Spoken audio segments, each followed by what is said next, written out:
오늘 본문에서 이사야 선지자는 하나님을 봅니다. 그러나 선지자가 본 것은 하나님의 얼굴이 아니라 다만 하나님이 앉아 계신 보좌와 그분의 옷자락 뿐입니다. 이사야가 하나님을 이렇게나마 볼 수 있었던 것은 그가 원해서가 아니었습니다. 하나님께서 먼저 자신을 보여주셨기 때문입니다. 이렇게 자신의 모습을 보여주신 하나님이 이 본문에서는 성자 하나님이시다 하는 사실을 지난 주일에 설교에서 말씀드렸습니다. 그러면 어째서 성자 하나님께서는 자신을 보여주셨는가? 오늘 본문을 다음과 같이 세 가지 면에서 살펴보려고 합니다. 첫째, 현현의 시기. 둘째, 현현의 내용. 셋째, 현현의 목적. 첫째, 현현의 시기입니다. 현현이란 하나님께서 자신의 모습을 보이신 것을 가리키는 신학적 용어입니다. 그러니까 현현의 시기란 하나님께서 자신을 언제 보이셨는지를 뜻하는 말입니다. 다시 말해서 성자 하나님께서 자신을 이사야 선지자에게 언제 나타내셨는가 그때를 살펴보려고 합니다. 1절입니다. 우시야 왕의 죽던 해라고 분명하게 말씀합니다. 우시야 왕이 이미 죽었는지 죽을 것인지 그것은 명확하게 알 수는 없지만 어쨌든 그 해에 우시야 왕이 죽습니다. 그래서 우시야 왕이 죽은 그 해에 선지자는 성자 하나님을 보았습니다. 우시야 왕은 왕 위에 있던 기간이 매우 길었습니다. 어린이 여러분, 중고등부 학생 여러분, 조선시대에 제21대 왕이 누구인지 아십니까? 태종태세 문단세 세지 마시고 21대 왕이 누굽니까? 이렇게 힌트를 드리면 아실지 모르겠어요. 그의 아들은 비참하게 죽었는데 우리는 그를 그렇죠. 맞아요. 우리는 그를 사도세자라고 부르고 있습니다. 그렇습니다. 그 왕의 이름은 영조입니다. 조선 왕조 역대 임금 중 왕위에 있던 기간이 가장 긴 왕입니다. 1724년부터 1776년까지 무려 52년간 1년이 52주니까 외우기 좋아요. 52년간 왕위에 있었습니다. 우시야 왕은 이 영조보다 1000년 전의 사람들입니다. 1000년 전. 우시야 왕도 마찬가지로 52년간 왕위에 있었습니다. 우시야 왕은 그 말년이 바람직스럽지 않았지만 전체적으로 볼 때 비교적 선하다 이렇게 평가할 만한 왕이었습니다. 우시야 왕이 다스리던 시대는 전체적으로 볼 때 나라가 상당히 튼튼하고 안정적이어서 백성들이 정말 잘 살고 있었습니다. 그런데 이런 왕이 죽게 됐습니다. 근데 이런 왕이 죽게 되니까 북쪽에 있던 새로운 나라가 점점 강해지고 있으니까 백성들이 크게 불안을 느끼게 됩니다. 이 왕 때문에 북쪽 나라가 내려오지 못하고 있었기 때문입니다. 이렇게 나라가 전체적으로 불안하고 흔들리던 때에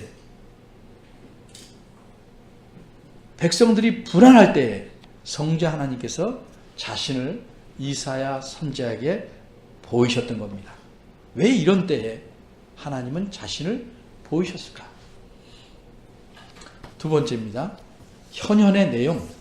이것은 하나님께서 자신을 보이시는데 어떤 모습으로 자신을 나타내셨는가, 보이셨는가 이거를 살펴보려는 겁니다.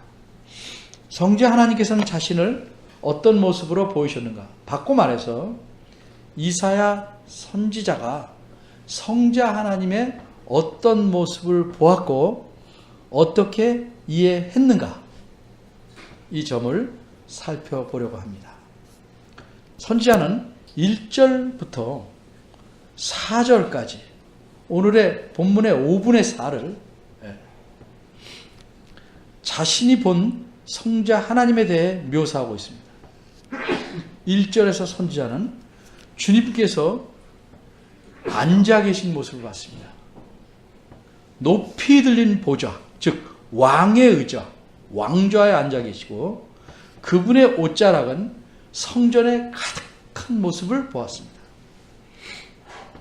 선지자가 본 이 성전이 그 당시에 예루살렘에 있던 성전인지 아니면 하늘에 있는 성전인지는 우리가 알 수 없습니다. 그러나 예루살렘에 있는 성전이라는 것은 하나님께서 하늘에 있는 성전의 성격을 상징하게끔 짓게 하신 것이므로 이사야가 본 성전이 땅에 있는 것이든 하늘에 있는 것이든 간에 성전이란 하나님께서 자기 백성과 함께 거하신다는 표시이며 동시에 하나님께서 다스리고 계심을 나타내는 표시입니다. 2절과 3절에서 선지자가 본 하나님께서는 지극히 거룩하시기 때문에 그 앞에 서 있는 천사들이 계속 날면서 거룩하다, 거룩하다, 거룩하다고 찬양하고 있습니다. 이 천사의 찬양을 이사야가 듣고 있는 가운데 동시에 보게 된 것은 4절에서 묘사합니다. 이렇게 찬양하는 천사들의 찬양 소리가 매우 웅장하고 장엄하기에 아주 두려운 현상이 나타납니다. 그 집, 이거는 성전 자체를 가리킵니다. 성전 자체가 마치 지진에 땅이 흔들리듯 크게 흔들립니다. 문지방의 터가 요동합니다. 사람으로 비유하자면 비틀댑니다. 또한 성전 안에는 연기가 가득 차 있습니다. 이 연기라고 표현해서 혹시 우리가 불을 뗄 때 나오는 그 매캐한 냄새가 나는 그런 연기라고 생각하시면 안 됩니다. 이것은 찬양의 웅장함에서 나온 것이고 하나님의 영광을 드러내는 것이므로 아마도 제 식으로 굳이 표현한다면 향기로운 안개와 같은 것이다, 이렇게 생각할 수 있겠습니다. 세 번째입니다. 현현의 목적. 이것은 하나님께서 자신을 이사야가 본 그런 모습으로 보여주신 목적에 대해서 생각해 보려는 것입니다. 5절의 맨 뒷부분입니다. 선지자는 이렇게 말합니다. 만군의 여호와이신 왕을 배웠음이로다. 이 선지자의 말에서 우리는 무엇을 알 수 있습니까? 하나님께서 선지자에게 자신을 나타내 보이신 내용은 한마디로 만군의 여호와이신 자신이 왕이다 하는 사실이었습니다.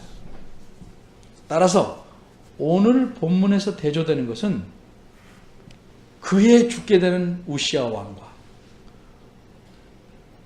만군의 여호와라는 왕입니다. 이 두 왕을 대조시키는 겁니다. 한마디로 땅의 왕과 하늘의 왕을 대조시키는 본문입니다. 어째서 이러한 대조적인 사실을 하나님께서는 이 시점에 선지자에게 보여줬을까?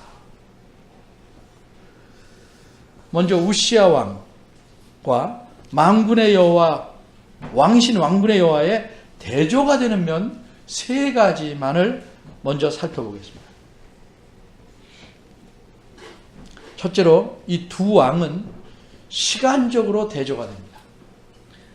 즉 다스리는 기간에서 엄청난 차이가 있는 왕입니다. 1절에서 보는 바대로 우시아 왕은 그 해에 죽습니다.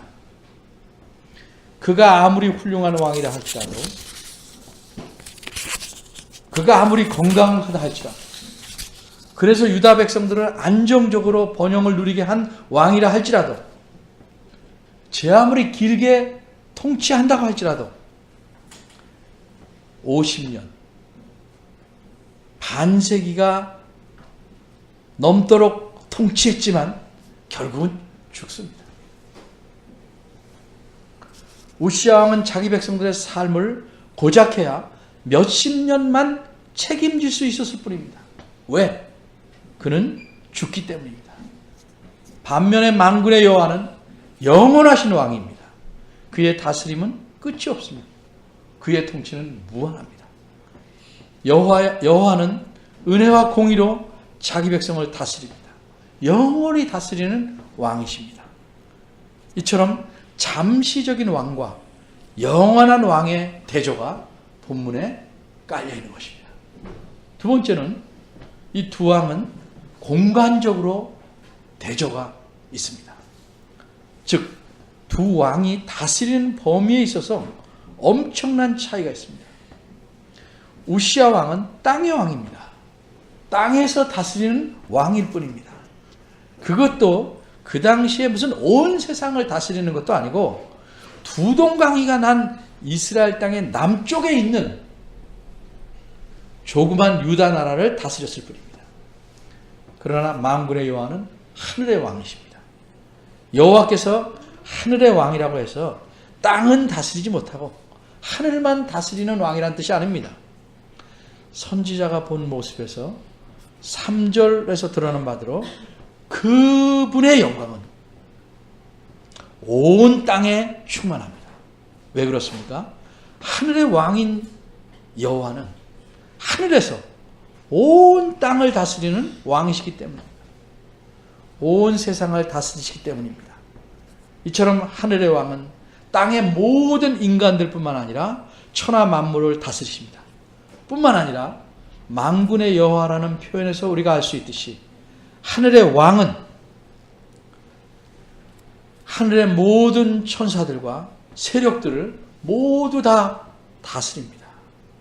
우리 눈에 보이는 모든 것들과 우리 눈으로 볼 수 없는 모든 것들과 육적이거나 영적인 모든 세계를 하나도 빠짐없이 한치의 틈도 없이 모든 것을 다스리는 분이 하늘의 왕이신 만군의 여호와 성자 하나님이십니다. 셋째로 두 왕은 질적인 면에서 대조가 됩니다. 다시 말해서 이 두 왕은 왕으로서의 인품과 능력에 있어서 질적으로 절대적인 차이가 있는 왕입니다. 우시야 왕은 인간적으로 볼 때는 유다 나라의 흔치 않은 안정과 번영을 가져온 아주 훌륭한 왕이었습니다. 그러나 우시야는 하나님 앞에 죄인입니다. 그가 아무리 훌륭해도 그는 죄인입니다. 그는 16살의 왕이 돼서 52년을 통치했습니다. 그리고 하나님께서 그를 크게 도우셔서 나라를 잘 다스릴 수 있었습니다. 이런 사실을 성경은 이렇게 기록하고 있습니다. 우시야가 여호와를 구할 동안에는 하나님이 형통케 하셨더라. 하나님이 도우사 우시야가 심히 강성하여 그 이름이 애굽 변방까지 퍼졌더라. 우시야의 이름이 원방에 멀리까지 다 퍼짐은 하나님의 기이한 도우심을 얻어 강성하여졌기 때문이더라. 그런데 우시야의 통치 후반기에는 문둥병이 들었습니다. 그 이유와 결과를 성경은 이렇게 말씀합니다.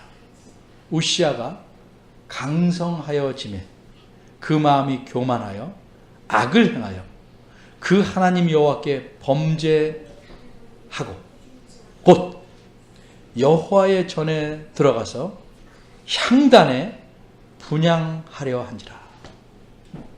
이것은 제사장이 해야 될 일입니다. 왕이 그 일을 하려고 합니다. 제사장이 막습니다. 그래도 막무가내입니다. 오히려 막는 제사장과 신하들을 향해서 분노를 나타냅니다. 결국 하나님께서 우시야를 치셨습니다. 그 이마에 문둥병이 생기기 시작했습니다. 그래서 그 성전에서 쫓겨나옵니다. 그 결과 우시야 왕이 죽는 날까지 문둥이가 되었고, 문둥이가 되매 여호와의 전에서 끊어졌고 별궁에 홀로 거하였으므로 그 아들 요담이 왕궁을 관리하며 국민을 다스렸더라. 이처럼 우시야는 하나님께 교만하고 범죄하였습니다. 반면에 이사야 선지자는 하나님의 사람입니다.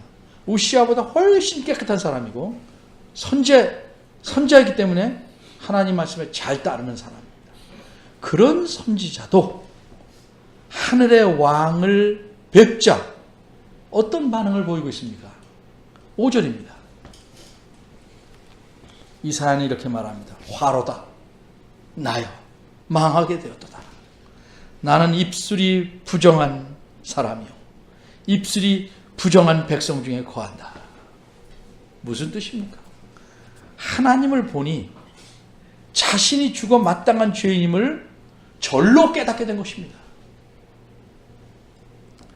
감히 하나님을 뵐 수 없을 만큼 더럽고 추한 죄인임을 저절로 마음속 깊은 데서부터 고백할 수밖에 없게 된 겁니다.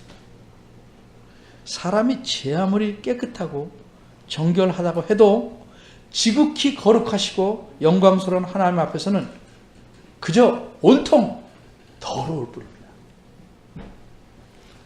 마치 아주 밝게 환하게 밝힌 횃불이라 할지라도 찬란한 태양 아래서는 그 빛이, 그 밝기가 무의미한 것과 같습니다.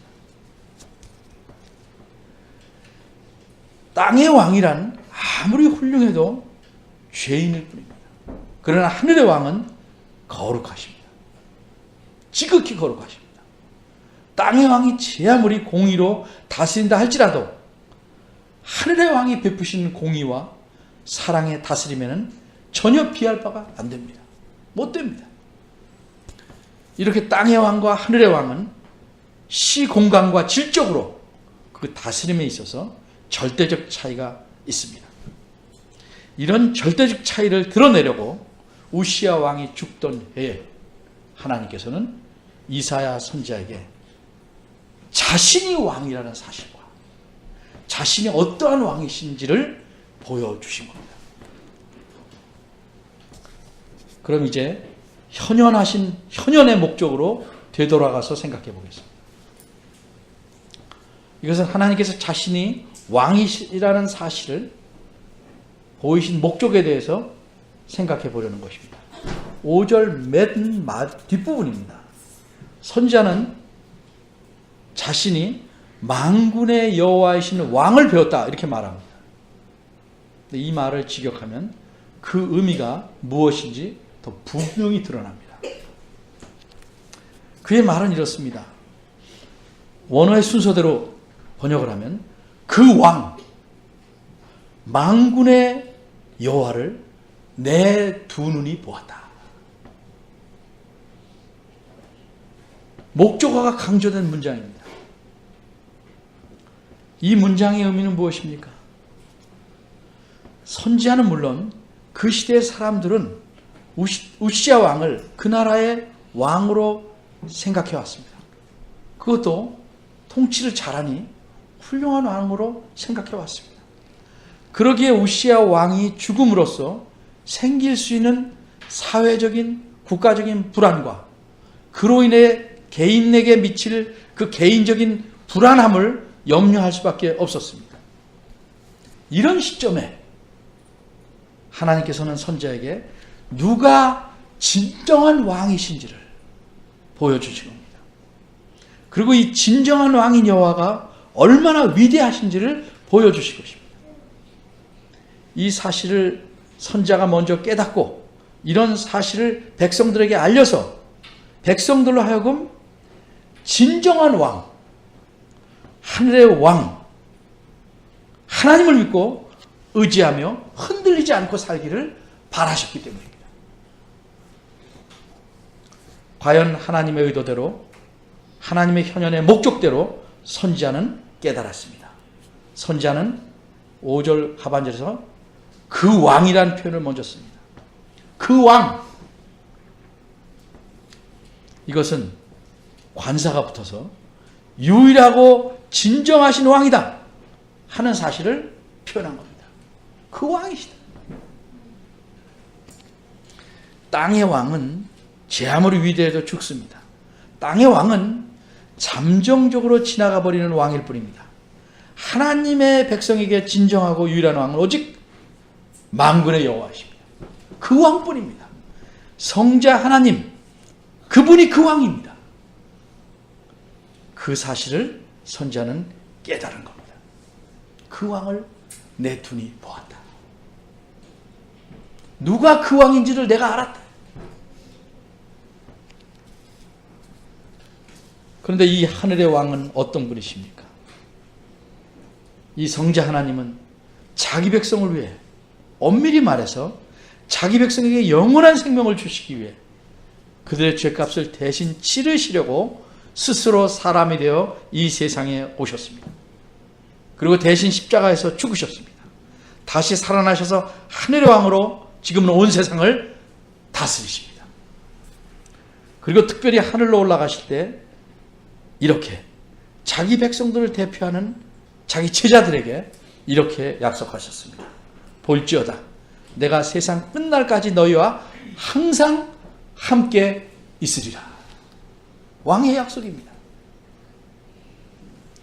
우리는 이토록 위대하신 왕 예수 그리스도의 다스림을 받고 살아가는 그분의 백성입니다.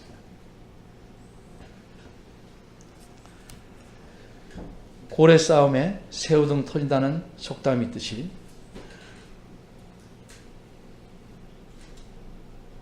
미사일들을 쏴대고 여기에 대해서 강한 맞다응의 말들이 오고 갑니다. 전쟁이 일어나지 않을까? 과연 우리가 안전할까? 여러 가지 불안케 하는 요소가 많은 때에 우리는 살고 있습니다.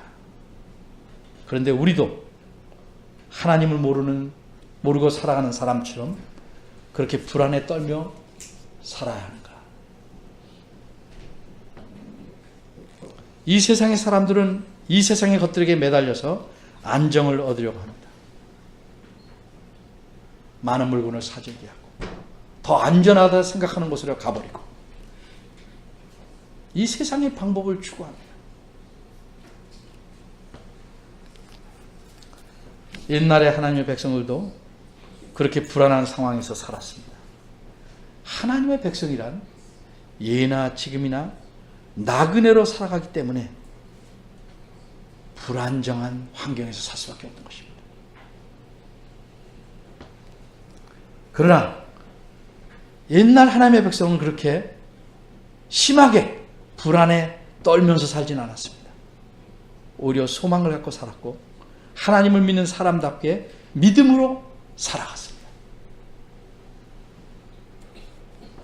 이제 우리는 오늘 본문을 통해서 우리의 왕이 누구신지, 우리의 삶을 책임지시며 온 세상을 다스리는 왕이 누구신지, 그분의 능력과 성품이 어떠하신지를 깨달았습니다.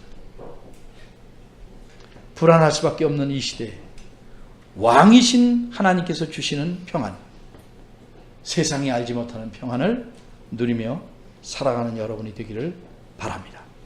이것이 성자 하나님께서 이사야에게 또 성경을 기록하여 우리에게 자신을 보여주신 목적입니다.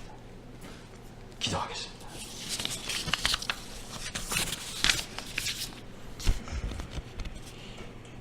우리의 왕이신 하나님, 세상 사람들은 이 영원하시고 거룩한 왕을 모르기에 자기 스스로 삶을 꾸려가고 자기가 원하는 것들을 이루며 살아가려고 합니다. 그러나 우리는 그렇게 살아야 되는 것이 아닙니다. 그렇게 살면 안 됩니다. 우리는 하나님의 뜻에 따라 하나님 의지하고 살아가야 합니다.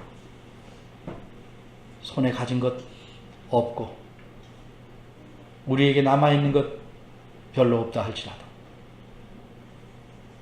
우리와 영원히 함께하며 우리의 삶을 책임지시는 우리 왕을 믿고 살아가야 합니다. 이렇게 사는 것이 평안이며 행복임을 깨닫는 하나님의 귀한 백성들 은혜 주시길 바랍니다. 예수님 이름으로 기도합니다.